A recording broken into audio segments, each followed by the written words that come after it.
You could say that where I'm standing is the Keystone for the Keystone Pipeline. This is a pumping station in Steel City, and it's going to connect the new Trump-approved portion of the pipeline that brings the oil down from Canada to the existing lower leg. It's going to take it all the way down to the Gulf Coast so that it could be refined. Now, the irony here is that when this conversation and this project was proposed years ago, we actually needed the crude from Canada. Now you could make the case that we don't because of the shale revolution. There's a big question here about pricing. As you know, oil prices have dropped under 50 again. That OPEC support really from their production cut not holding because the shale producers have upped their output, trying to take advantage of those higher prices. So the question now is, if we bring more oil in, what's going to happen? Do we depress prices even further from here? There's a second question here about visions and what this does for the energy industry. Now, the Trump administration would probably argue that the long-term vision here is to build out the infrastructure, to make sure that we have things in place so that we can be energy independent. That's part of it. But short term, the producers, the analysts, people that are looking at oil prices now are going to be concerned that potentially we go down to the lower 40s, maybe even drop under that.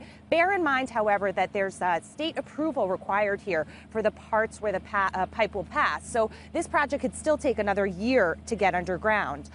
Steel City, Nebraska, population under 100 people. The opinions here are mixed.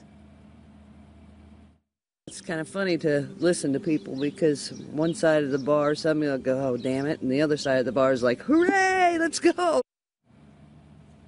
So we talked to some of the locals, and they were talking about the positive impact that would be for Steel City, bringing jobs here, bringing traffic coming through, bringing that infrastructure all the way down to the Gulf Coast. So right now, you know, they're really looking at two pieces of this, that long-term impact that I mentioned, and then, of course, the industry looking at the short-term impact. What could happen from here? Do oil prices plunge again, guys? Hey, Jackie, given that you are in a city called Steel, let's talk about the steel. During the campaign, President Trump said that the steel for the Keystone Pipeline would be American-made. That was part of his pledge.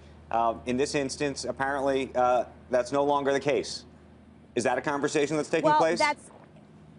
It's partially the case. So he did mention that he wanted the steel for these large-scale pipes to be made in America, and the steel companies are now bracing for that. But he also clarified and said that that would be for future projects. So when we were in Arkansas and we looked at all of those pipes that were already manufactured, the steel was not made here, but those pipes still are usable. So they will be used to connect through this pumping station. But Andrew, you know, you're jumping on my story in a couple of weeks. We're going to do a big piece on how that steel is going to be made.